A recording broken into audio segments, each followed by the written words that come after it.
आप सर्वेने जय श्री कृष्ण। श्रीमद् भागवत महापुराणना पंचम स्कंदना 18मा अध्यायमां 6 खंड एमना प्रधान इष्टदेव अने तेमना मुख्य मुख्य भक्तोनुं वर्णन 18मा अध्यायमां महर्षि वेदव्यासजीए लख्यो। 19मा अध्यायमां जंबूद्वीपनुं वर्णन करता सुखदेवजी महाराज गंगा तटे राजा परीक्षितने कहे छे।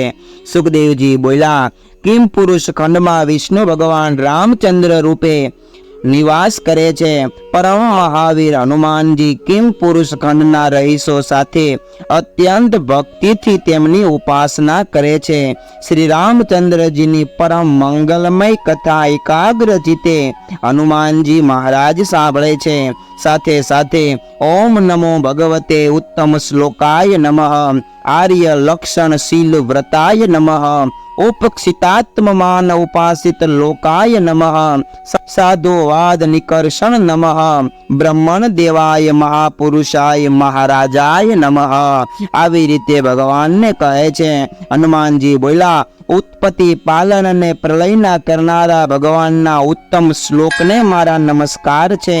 महाराजा श्री रामचंद्र जी भगवान ने वारंवार प्रणाम छे। परब्रह्म रामचंद्र जी अवधेशपति ने मारा नमस्कार। ए सर्वव्यापी महाराज दशरथ ना पुत्र रूपे मनुष्य अवतार धारण कर्यो। ए फक्त रावण वगैरह राक्षसोना वध माटे न हतो, पण ए घोर राक्षस मनुष्य सिवाय बीजा कोईथी न मरे एवं वरदान पाम्यो हतो। भगवान रामचंद्र जी ने अवतार धरवानुं कारण मात्र आटલું જ न हतो, पण स्त्री संगादीथी थतुं दुख निवारण थवुं अशक्य छे ए वातनो उपदेश आपवा माटे पण हतो। स्त्रीना संगमां रहीने मारा जेवा ईश्वरने पण आटला बधा क्लेश सहवा पड्या छे, तो मनुष्यनुं तो कहेवुं ज शुं। ए धैर्यवान रघुनंदन भगवान रामचंद्र जी महाराज त्रणेय लोक में कोई पण उपर आसक्त न हता। एमने स्त्री में मोह कोई रीते थई सकतो न हतो। लक्ष्मण जी ना वडील भ्राता एवा रामचंद्र जी अमने पोताना मित्रों बनाव्या। भगवान रामचंद्र जी नी आराधना करे तेओ थोड़ा भजन ने पण विशेष रूपे जानता हता। एमनी उपासना करवाथी महाफल पामवानी आशा छे अने सर्वे अयोध्यावासीओने स्वर्गे लई जनारा भगवान रामचंद्र छे एवा प्रभु राम ने मारा कोटि कोटि नमस्कार। आवी रीते हनुमान जी महाराज रामनी उपासना करे छे।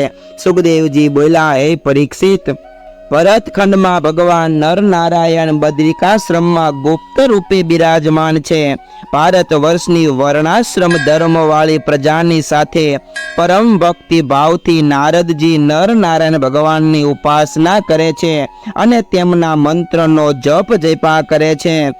भगवाननो महिमा गाता नारद जी कहे छे, भगवान नर नारायण ने नमस्कार करूं छुं। तेओ शांत स्वभाव वाला निरअहंकारी वैराग्यवान पुरुषों परम धन, परमहंसोना परम गुरु अने ज्ञानी पुरुषोना अधिपति नर नारायण भगवान ने मारा नमस्कार। हे योगेश्वर, योगी पुरुषो जन्मथी मांडी अंत काल सुधी भक्ति योग धारण करी देहाभिमाननो त्याग करे छे अने आपनामां मन लगाडे छे, तेज तेमना योगनु चातुर्य छे।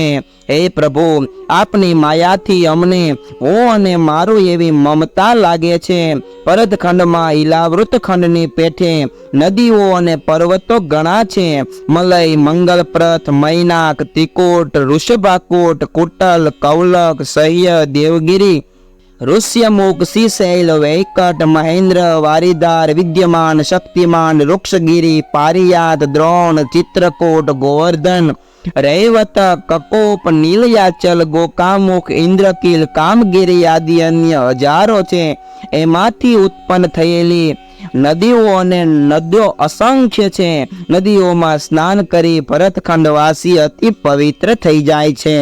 चंद्रवशा, ताम्रपर्णी, अवरोधा, कृतमाला, वैहायसी, कावेरी, वैनी, पैस्वनी, शंकरावती, तुंगभद्रा, कृष्णा, वैन्या, विमृति, गोदावरी, निर्वद्या, पयोसिनी, तापी, रेवा, सुरसा, नर्मदा, ચરણ્યવતી સિંધુ પોષ્ણભદ્ર એ બે નદ મહાગંભીર છે.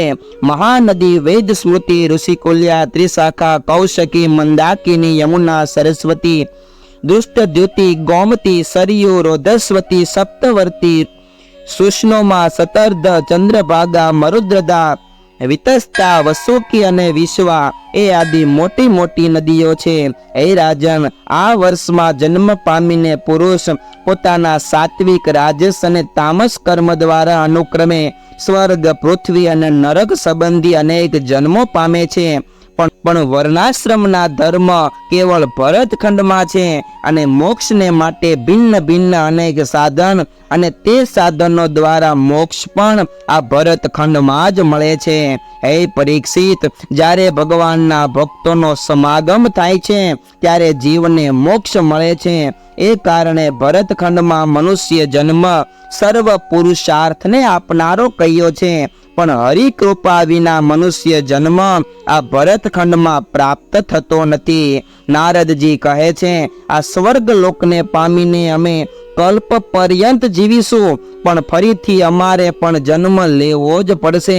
એના કરતા અલ્પ આયુષ્ય હોય અને ભરતખંડમાં મનુષ્ય રૂપી અવતરીએ તો ઘણું જ સારું. કેમ કે આ ખંડમાં બુદ્ધિશાળી પુરુષો સર્વ કર્મનો ત્યાગ કરી મનુષ્ય દેહને છોડી હરિના અભય પદને પામે છે.